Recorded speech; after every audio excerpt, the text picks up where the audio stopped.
Hey, how's it going, everyone? Welcome back to the Capital Mindset Show. Today, we're going to be talking about Voyager Digital and kind of an I told you so video, but we'll kind of get to that in the video. But I just want to make a side comment here in front of the video that I don't take pleasure in the fact that you may be losing money or that you may be having liquidity issues. But on that note, I'll see you guys in the video now.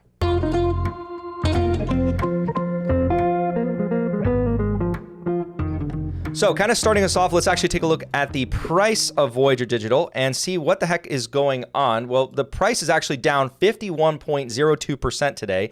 And okay, so what is going on? Well, some people might be saying it's breaking news. It's not breaking news. It is not breaking news. And I will actually kind of show it to you that we were actually talking about it within the Discord community. Well, not me. I got to actually highlight this because I did a video long ago, all right? Long ago, not that long ago, but here it is, right? And I actually have it paused at the time frame where I actually discussed this risk, the counterparty risk. Around May 18th, 2022 is when I was posted this video. It was requested. This is a video that was long time requested. I didn't really get to it, and I got to it kind of late. I did a long 1 hour, 22-minute video going over the earnings call, going over the financial statements, and this was publicly available information, by the way, so anyone could have seen this. Anyone could have made these same judgments. It's just that, you know, they just didn't. So I have to actually call out some other creators because this is to the point of irresponsibility, and this is to the point where a lot of people potentially lost a lot of money. And so again, I feel for you, and some of the spicier comments in here were actually deleted. I'm going to show you some of the non-spicier comments that weren't deleted.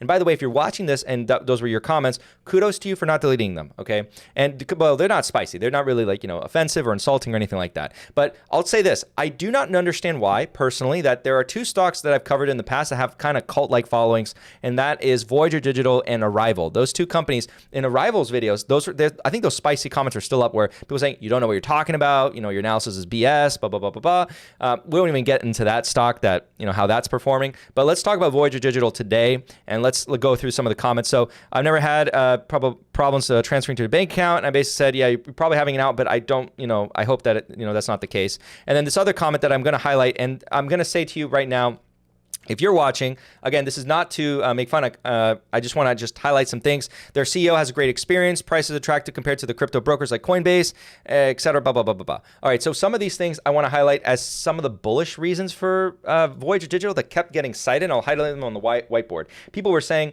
well, the CEO comes from E-Trade. So E-Trade, that was a bullish thing, okay? Experience, credential. Okay, by the way, let me just say that's argument from authority. First of all, logical fallacy. When we actually look at, you know, the credentials of someone, they're not right because of credentials.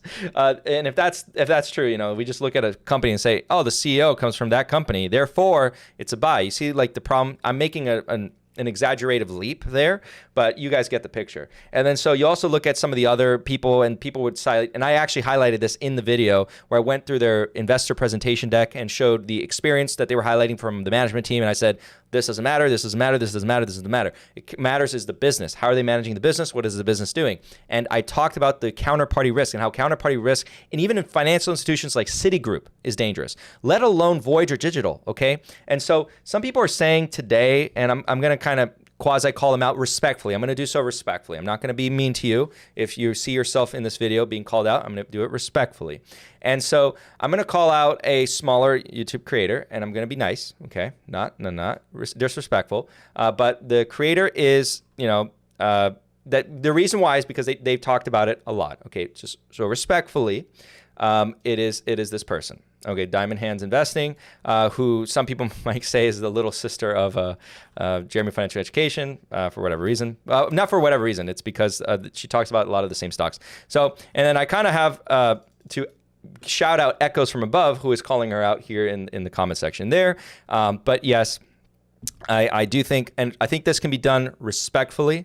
Again, I have nothing against you, and I actually do the channel, blah, blah, blah. Okay, so he's saying basically you have to take accountability for this because this was a company that she did not even analyze some of these risks. And okay, but that's all well and good. She's not the prime reason though. I'd say that she's actually, so anyways, if you actually look up Voyager Digital stock, she's not the worst person. So I want to actually say that. She's kind of like newer. She's trying to find herself within investing, and that's all well and good. This is her passion. So nothing wrong with that. I'm going to highlight some of the more egregious ones, really, because you got to remember these people, okay? So as you can see from these pictures here, she's actually still promoting the Voyager Digital platform. You can see there on the picture, pay attention to the date. That's actually today. So despite everything, she's doing that. And the problem here is that it's problematic because she's basically telling her subscribers in a way, or at least promoting a platform that she doesn't really quite understand, which is a bit problematic.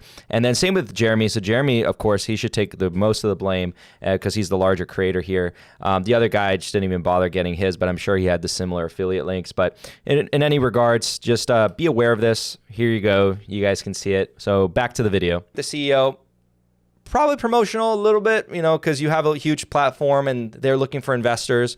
Yeah, and you're kind of like an investing channel, so therefore your viewers kind of rely on you for that. Not cool there. This guy is the most egregious one. He needs no introduction. So if I show you guys this guy, I mean, the guy has a little bit of a problem spelling. So I'm sorry. For him, I'm going to be not as not mean, okay, because he kind of deserves it. But anyways, yeah, you see he's pretty egregious in terms of his exposure of this company, not highlighting any of the risks. Probably didn't understand the risks, because if he can't spell, you know, credentials, do you think, you know, he could probably read a financial statement? Probably not. Or even understand the intricacies of how counterparty risk works or operates. So this is another guy. These views, they get pretty good views, I got to say, you know, some of these stocks. And again, we're going to highlight some of the aspects that I really wanted to talk about, because the other YouTuber, the reason why they're actually brought up, her video was sent to me, was that she said it was breaking news. Not true, because actually I'm going to shout out the Discord community, because you guys are great, and you guys know that I'm pretty busy. So when I say something in a video like this, and I don't remember, you know, well, no, I don't remember. I know this video is out there, but I don't pay attention to Voyager Digital on a daily basis. It's not part of my portfolio. Why would I pay attention to it? Actually, it's part of the YouTube stock index, which is actually a sheet you can see in the portfolio. And it's just for fun, just for anyone to watch and see how the YouTube stock index is performing. It's performing terribly. And so from there, I actually want to highlight the fact that these were actually sent to me in the Discord community. And when this was sent to me, it was sent to me on June 17th, 2022. So well before today. Okay. And I kind of now regret not doing the video then, but you know, we were talking about it within the Deluxe Discord community. And so I thank you again for sharing this. And, you're awesome, and you pay attention to the stock, and you were like, hey, Fabio, you should really do an update. You sent it to me, again, on the day of, and I didn't do an update then, but I did an update now, because now I can't ignore it. Now it's definitely something I have to talk about, especially after the drop today. And this is the news today, basically the confirmation that that story was true. So this is, again, if you ask yourself, where do you get good research? You got to search, you got to look up, you got to find it, because if you find it on CNBC, it's going to be too late. You cannot rely on, you know, typically mainstream media for your news for investing. You can't do it. You have to actually pay attention to these stocks. And if my subscribers are finding this and they're not really invested in the stock, but you are invested in the stock and you didn't know this, you shouldn't be investing in individual stocks. You really should not, okay? Or you should be trying harder to find this stuff, okay? Especially if you don't really have a margin of safety, if you're in a speculative asset and it's a decent size of your portfolio. You really, really should, okay? So basically what's going on is a liquidity crunch is underway. We've been talking about this. That's been the theme of this channel for a long time now. And so Voyager Digital is another victim in this overarching macroeconomic, you know, situation that we're experiencing. And they're taking on loans, and they're actually potentially might selling off assets. But basically a lot of their collateralized risk is no bueno. Okay, let's keep it simple. So in bank accounting is on its own pretty complex. Well, this is a quasi bank. They're not really a bank, but they're kind of like a bank with digital currencies, which makes it a little bit more interesting, to say the least. I find it fascinating when you actually look into it, and that's why I was able to, you know, do an hour 22-minute long video on it. I did enjoy actually looking and saying, oh wow, look at all this. And remember, when I highlight Citigroup, which is a established large bank, I highlight the counterparty risk. Can you imagine with something like this, where it's lending to institutions in the Cayman Islands, for the Pete's sake? Like, come on. And so one of the comments I received that, you know, it's not there anymore, is that I didn't know what I was talking about, that they're lending to, you know, secure borrowers or whatever. Yeah, okay. You know, I'm going to be nice and just say, okay, we'll see. We'll see, okay? That's all I'll say to that. So just reminder, pay attention to who was talking about Voyager Digital and hold them to task. The ones that were egregious, I want to highlight them the most. So yeah, just remember that. And onto another bit of news or other topic, I'm going to give you my opinion on CleanSpark. So CleanSpark is another company that focuses or derives its valuation from the asset of Bitcoin. So if I kind of explain this simply, you have the asset A, so, or let's say stock, company. And there's two companies we're going to discuss, MicroStrategies and CleanSpark, which I promised the viewers that I would also cover CleanSpark in the past. And so I'm just going to cover it today. Remember, these videos can get longer if I have just more to say. So stock is derived from an asset, so we'll call it asset B. All right, so asset B for Bitcoin. And so this stock is deriving a lot of its value from this asset. So in essence, you want to pay attention to the leverage here on the entity. All right, because if you just buy Bitcoin, there's no leverage, right? If you just buy it with your cash, there's no leverage involved. No one's going to margin call you. Now, stocks, sometimes they maybe take on leverage or they take on leverage for their operations. In this case, CleanSpark is a Bitcoin miner, and it actually focuses on acquiring Bitcoin through its mining operations. So originally, let's take a look at the size. It's a $191 million company. And you actually take a look at that year-to-date performance, they're down 51%, year performance down 72, 5-year performance, they're down 86. I want to highlight again, very similar price performance to Voyager, which we'll take a look at in a second. So take a look at October, and this is actually part of the call that I had with the Discord community yesterday on the Lux groups.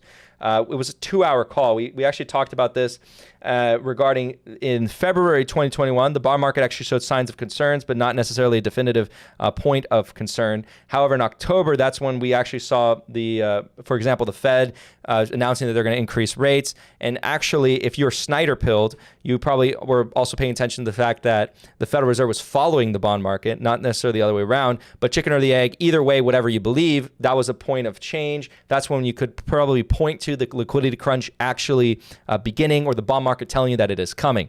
And so it's not a coincidence that, by the way, these kind of followed each other, and then November was kind of like the peak, and from there it just kind of completely suffered. This one happened in January, and then probably another peak, right here in February. But yeah, ever since this time period, this is kind of like the decline of all these speculative assets, the canaries in the coal mine, the ones I've been saying. That's what we call them, canaries in the coal mine. All right, so anyways, and if I actually show you Voyager Digital, you'll see kind of like a similar kind of price action. You see this massive run up in November, and they're kind of correlated. They're pretty correlated. So all in all, Voyager Digital is pretty effed right now. And when I posted the video, which was around here, because again, I posted it late, if I'm being honest, that someone was saying it's already been destroyed, it can't go really lower. That was the implication of the comment. Yeah, it definitely went lower since then. It's down 83%. And even if from here, what is it? It's down 74%. So yes, it can definitely go lower. So with that being said, I'm going to try to also talk about CleanSpark. CleanSpark, we're actually go to their operations here. You can see that they have Bitcoin mining, residential, and commercial energy. They originally were these kinds of companies, and we actually take a look at their financial statements. We'll go from the assets. We see that cash equivalents, accounts receivables, contracts, inventory, all that jazz. Liabilities, basically just lease liabilities for their operations. Sales, you can see it breaking down digital currency, energy, hardware, other services. So digital currency, this is a newer form of their business. That's the Bitcoin. They basically jumped on the hype train in 2021. So yeah, right there. And cash flows are negative. Net income is also negative. If we go back to the income statement to kind of figure out why, see, payroll is a huge expense for them. It's a massive expense relative to before. I wonder why. Are they recognizing the Bitcoin mining for some reason? But whatever. Something's going on there that they're paying a ton of employees now more. Now, if I also go back to the financial statements and we go to the quarterly reports, we can try to find the most recent quarterly report. Oh, wait, did I choose the wrong one? I kind of just NPC'd that. All right, so here we go. Let's see. Financial statements. Click. All right, so let's see the assets. All right, so assets really kind of drew down. They don't have as much cash as they were before, and this is why I was actually going to ask, what the heck was this? How much of this is restricted cash? And it says including restricted cash, so they have 1.9 million now. This massive drawdown is a huge concern to me. I would probably, for me, I'd stay away from this company. I would not be invested. I know that, by the way, side comment, I know that Rob, the popular investor, is invested in this stock. I get a lot of questions, and I found out from the Discord talk yesterday that was, again, 2 hours long, that apparently a lot of my subscribers ask me about about stocks that Rob the Popular Investor is invested in or saying that he likes because they want to hear my opinion after hearing his opinion. And so I know that this is his investment. If you had asked me about this a while ago, well, you did actually. I apologize. You did ask me about this a while ago. If I had given my opinion a while ago, I would have basically told you the same thing. This is another one of those stocks that I'd be extremely concerned about. I understand the excitement behind it, but I think it's more of an emotional investment more than anything. It's the idea that, you know, you have this call option in Bitcoin and Bitcoin's going to rise to the moon or whatever. And remember that you're carrying the risk profile of the leverage in addition to the asset that it is derived from, because that leverage profile is risky because there's a time interval included in that. There's a liability portion that has a time interval of expiration. So basically you need to acquire a certain amount of value, you need to extract a certain amount of value in order to compensate the liabilities by a certain given time period. If you don't, well, you're going under, okay? So that's the added risk that you have with that. If you buy Bitcoin with cash, that's it. You own the Bitcoin. So like I would say, and kind of segueing over into MSTR, which is MicroStrategies, and we'll actually type that in, MSTR. And what I want to highlight, oh, wrong one. All right, what I want to highlight with MSTR is kind of like the same process or the same kind of idea. They're derived from a certain asset. And one thing I want to more talk about than anything is the fact that MSTR is not going to get margin called at $21,000 Bitcoin. That was the media kind of saying that that's technically incorrect. If you listen to the CFO, remember, make the arguments properly. If you don't make the arguments at all. But if you want to disagree with MSTR and say that they're a bad company, which I'd probably also say like they're not really my taste. I'll just say that. But we want to make the arguments properly. Okay, so really, I think the risk profile is around $5,000 or $3,000. It's in the low thousands. I'll just say 5,000 for now. And the reason why is because when you see actually the relationship in terms of their loan, they have to collateralize the loan, but using Bitcoin, or they can use it. So this is MSTR, and then this is bank. So let's oversimplify the exchange. Let's say MSTR has 5 Bitcoin in total. So they're going to have 4 Bitcoin here, and 1 is collateralized for the loan that they used to buy the Bitcoin. So in total, they have 5 still. All right, so total they have 5. And then so if Bitcoin goes down and they need to collateralize the loan so they don't get margin called, they have to provide some collateral for that. They can basically say, okay, well, we're going to give you 3 instead, 3 more. So now they have, in totality. So they're going to give 2 more to the bank as a form of collateral, but they still have the same 5. You see my point? So like they can still do that and they're still fine, but that doesn't mean that it's not without risk. Obviously, Bitcoin could get down there. Bitcoin has something that, you know, Christopher Bell from Strongman Personal Finance, he said very correctly, they do not have this, right? Ooh, scary word. They don't have this. Right? No cash flow. So the actual value is derived simply from a demand supply or supply demand function, and that's about it. And so you can probably look at adoption rates. There's so many ways in order to speculatively determine the valuation of Bitcoin or any cryptocurrency. But really, the jig is up. Not the jig is up, but the actual points in terms of what is actually correct is still not in terms of what is the truth in terms of evaluating cryptocurrency. But we'll see. We'll see. Things can change. All right. So on that note, guys, I'm just going to say thank you guys so much for watching. If you guys enjoyed this video, feel free to leave a like. Again, I want to apologize in advance. I don't wish you to lose any money. Just remember those content creators who told you about Voyager Digital and the amazing opportunity and the experience of the CEO and why that was such a good thing. They're just going to get into stocks and, you know, everything's going to be fine and dandy. Counterparty risk, schmounterparty risk. Who cares about that? Voyager, my Voyager. Voyager is getting into vegan food, stocks, vegan meat, plant-based digital currency stuff. Therefore, it's a buy. All right, that's the final message. Have a good one. Bye.